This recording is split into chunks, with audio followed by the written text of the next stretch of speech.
നമസ്കാരം,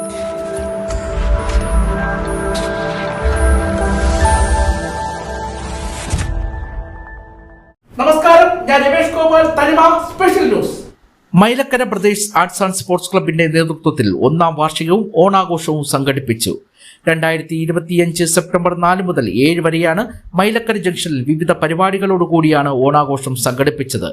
നാടൻപാട്ട്, അത്തമഹോത്സവം, ഓണക്കോടി വിതരണം, അത്തപ്പൂക്കള മത്സരം, കലാകായിക മത്സരങ്ങൾ തുടങ്ങിയ വിവിധ കലാകായിക പരിപാടികളാണ് അരങ്ങേറിയത്. 7ാം തീയതി നടന്ന വാർഷിക പൊതുയോഗം പ്രസിഡന്റ് രാമചന്ദ്രന്റെ അധ്യക്ഷതയിൽ രക്ഷാധികാരി കൃഷ്ണൻകുട്ടി നായർ പതാക ഉയർത്തുകയും ഐക്യരാഷ്ട്രസഭ അന്താരാഷ്ട്ര സമ്മേളനത്തിന്റെ ഇന്ത്യൻ പ്രതിനിധിയായ രാധാലക്ഷ്മി ഉദ്ഘാടനം ചെയ്യുകയും ചെയ്തു. വനിതാ വേദി സെക്രട്ടറി പ്രവീണ എം നായർ സ്വാഗതം അർപ്പിച്ചു. ക്ലബ് സെക്രട്ടറി മിനു കമല വാർഷിക റിപ്പോർട്ട് അവതരിപ്പിച്ചു. രാഷ്ട്രീയ നേതാക്കൾ, പഞ്ചായത്ത് അംഗങ്ങൾ തുടങ്ങിയവർ ആശംസകൾ അർപ്പിച്ച് സംസാരിച്ചു. മൈലക്കരയുടെ സാമൂഹിക സാംസ്കാരിക രംഗത്ത് പുതിയ കാൽവെപ്പുമായി മൈലക്കര പ്രദേശ് ജൈത്രയാത്ര തുടരുകയാണ്. കഴിഞ്ഞ ഒരു വർഷക്കാലം നിരവധി കാരുണ്യ പ്രവർത്തനങ്ങളാണ് ക്ലബിന്റെ നേതൃത്വത്തിൽ ചെയ്തിട്ടുള്ളത്. ഓണാഘോഷവുമായി സംഘടിപ്പിച്ച നറുക്കെടുപ്പിൽ വമ്പിച്ച സമ്മാനങ്ങളാണ് ക്ലബ്ബ് അണിനിരത്തിയത്.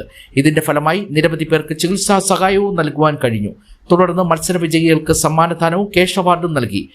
ഓണാഘോഷ പരിപാടികൾക്കും പൊതുയോഗത്തിനും മൈലക്കര നിവാസികളുടെ അകമണിഞ്ഞ സഹായവും പൂർണ്ണ പിന്തുണയും ലഭിച്ചതിൽ നന്ദി അർപ്പിക്കുന്നതായി ഭാരവാഹികൾ തനിമ ന്യൂസിനോട് പറഞ്ഞു.